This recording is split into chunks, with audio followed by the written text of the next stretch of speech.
मौजूद डरावनी भूत की कहानी। कहीं मैंने सुना था कि आत्मा होती है और वह अपने आसपास मौजूद हो सकती है।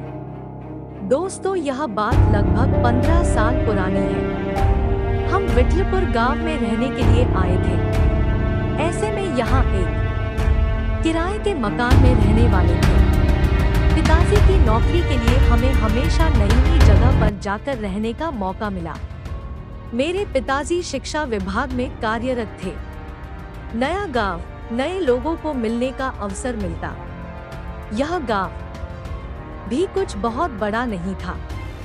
बीच में गांव और आजू-बाजू सारे खेत थे। गांव हाईवे से कुछ 4 मील भर की दूरी पर था। सभी यहाँ किसानी करते थे। यहाँ एक स्कूल था जिसमें मैंने दाखिला लिया। यह स्कूल गांव से बाहर था, खेतों के बीच में ही था। हम जब से इस गांव में रहने आए थे तब से भूतों के बारे में बात हमेशा से ही सुनी है, पर कभी देखा नहीं था। इसलिए हम भी उसको मजाक में सुन लेते थे। अब ठंड चालू हो गई थी। छोटा गांव होने से लोग जल्दी खा के सो जाते थे।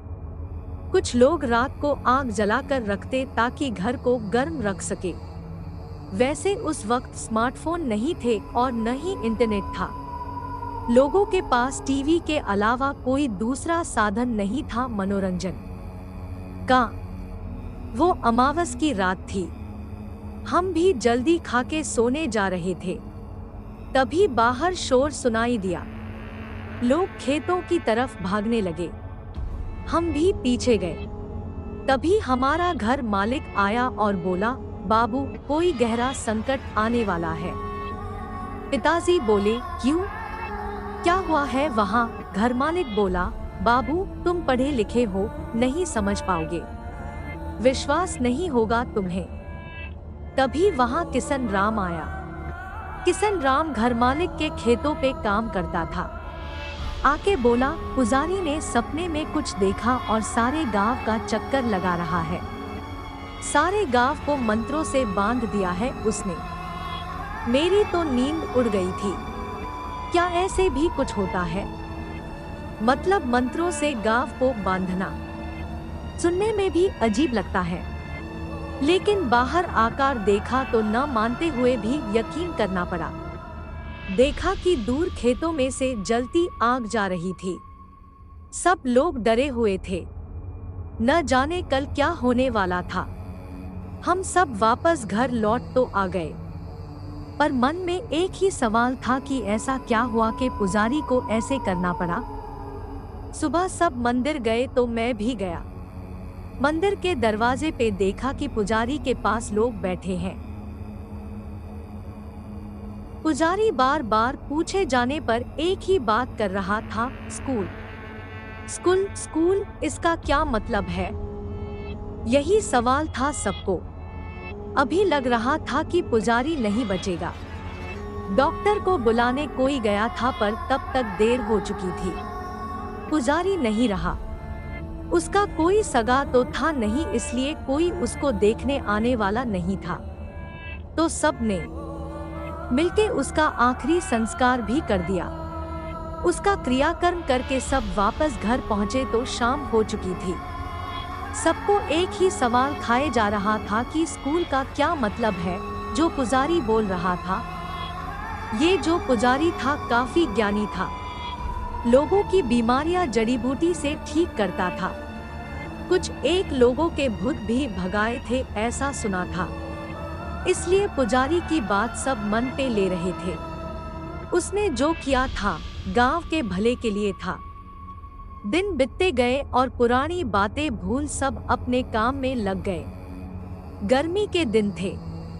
शाम को स्कूल में साहब लोगों की पार्टी थी। मेरे पिताजी भी जाने वाले थे। मैं उनके साथ गया था ड्राइवर बनके।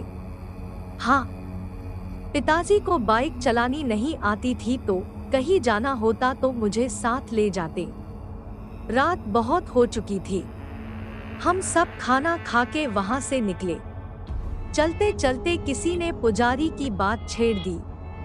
सबने उसको हंस के टालते हुए और खाने की तारीफ करते अपने घरों की ओर चल दिए। सुबह जल्दी उठना था स्कूल के लिए, सो मैं भी जल्दी सो गया। सुबह उठे तो और हल्ला था। कल जिसने हम सब के लिए खाना बनाया वो आदमी रात को अपने सामान के साथ स्कूल में सो गया था। वो मर गया। हमको लगा कि स्कूल में होगा, पर उसकी लाश उसके घर के छत पे मिली। वो वहां कैसे पहुंचा पता नहीं। पुलिस आई, खोजबीन करने के बाद सब चले गए। इधर स्कूल के मेन गेट के नीचे वाली सीढ़ी पे खून से लकीर खींची हुई थी। किसी ने जानबूझ के किया होगा ऐसे सब बोल रहे थे, पर वो खाना बनाने वाला कैसे मरा ये बात इतने साल बीत जाने के बाद भी अभी भी राज ही है। इस बात को साल बीत गया। एक रोज हम सब शहर गए थे। मेरे छोटे भाई की तबीयत कुछ ठीक नहीं थी। बस स्टॉप पे रात को आखिरी बस आके रुक गई। हम लोग वहां उतरकर कुछ 4 मील पैदल जाने वाले थे। वैसे ये कोई पहली बार नहीं था। हम पहले भी यहाँ उतरकर पैदल गांव तक जा चुके थे, पर आज बारिश हो रही थी, बिजली नहीं थी। यहाँ बिजली जाना बहुत आम बात थी। पिताजी ने छोटी टॉर्च सामने पकड़ के मुझे, मेरी माँ को चलने को कहा। हम सब पिताजी के पीछे चल रहे थे। अमावस की रात थी और मुझे याद है जब पुजारी मरा था वो भी अमावस की ही रात थी। कहते हैं कि अगर अमावस की रात और रात की कुछ घड़ियों का बहुत गहरा संबंध होता है। इसी में भूत पिशाच बहुत ताकतवर होते हैं। अपनी अधूरी इच्छा को पूर्ण करने वो निकल जाते हैं और उनके रास्ते में जो आड़े आता है उनको वो नुकसान पहुंचाते हैं। लेकिन ये सब बातें सुनी सुनाई है। मेरी दादी भी ऐसे ही हम सबको कहानियों में सुनाती थी। तो अंधेरे में रास्ता निकलते हम आगे बढ़ रहे थे। रास्ता कीचड़ से भरा था। शायद रास्ते का काम चालू था। स्कूल आते ही पिताजी चौंक गए। माँ ने पूछा, क्या हुआ? पिताजी धीरे से बोले, वो देख। आवाज मत कर।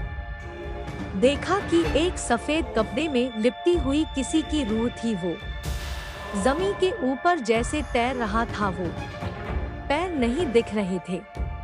जैसे ही वो हमारे पास आया उसको देखते ही मेरे होश उड़ गए।